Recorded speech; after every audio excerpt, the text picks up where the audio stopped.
Nature égale futur. Au cœur de la cellule.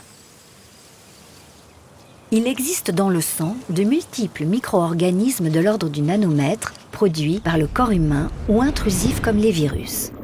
Leur extrême petite taille leur permet de franchir des barrières biologiques et d'agir au cœur des cellules.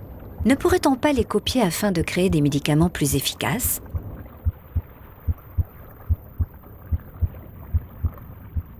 On s'est intéressé à des mécanismes du vivant et donc de la nature, car ce sont peut-être les mieux à même d'aller exercer des fonctions biologiques. Et donc on a copié deux entités de la nature. La première entité, ce sont les lipoprotéines, donc l'on a copié en termes de nature et de structure. Donc lipoprotéines qui sont des transporteurs de cholestérol dans le sang, en vue d'un stockage ou d'une élimination.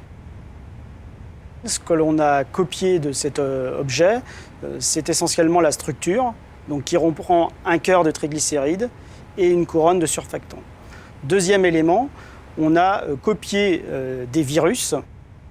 Les virus véhiculent des acides nucléiques, qu'ils soient ADN ou qu'il s'agisse d'ARN, de façon à infecter nos cellules et donner cette fois le patrimoine génétique du virus, qui est un patrimoine infectieux et qui rend malade. Alors, ce que l'on a copié du virus, ce sont les systèmes de reconnaissance présents à sa surface.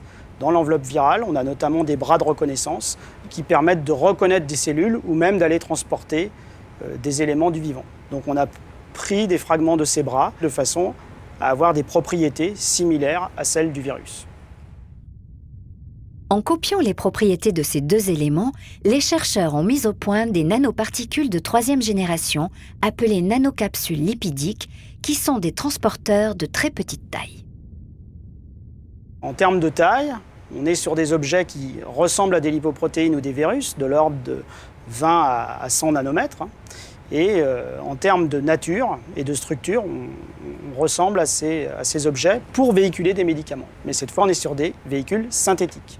Ces objets sont donc extrêmement dynamiques et vont, du fait de cette petite taille, avoir des propriétés de franchissement de barrières.